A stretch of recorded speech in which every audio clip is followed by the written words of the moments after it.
गोयचे भाग्य विधाते स्वर्गेस्त भाऊसाहेब बांदोडकर गोयचे पहिले मुख्यमंत्री हांचो आज जयंती. तांच्या जयंतीच्या निमित्तान तांकां आदरांजली दिवपा खातीर हांव आमदार जी दारोलकर, MGPचे अध्यक्ष दीपक ढवळीकर आणि CS आणि ॲडमिनिस्ट्रेशनातले सगळे जुन्या सचिवालयाचेर आणि नवीन सचिवालयात बांदलेल्या ह्या पुतळ्याचेर तांकां आदरांजली दिवपाक हांगासर आज आमी आयिल्ले.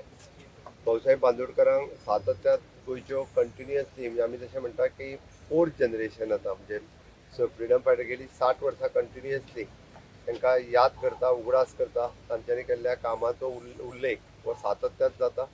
म्हणजे एड्युकेशन सेक्टर आसतलें, इंडस्ट्रियलायझेशन आसतलें, तांच्या सेक्टरांत तांच्यांनी गोंयची केल्ली उदरगत ही आमच्या मुखार आसा आनी ताज्याय फुडें सातत्यात आमी तांकां याद करीत रावतले. हांव परत एकदां गोंयच्या लोकांच्या वतीन आनी गोंयच्या सरकाराच्या वतीन तांकां आदरांजली दिता.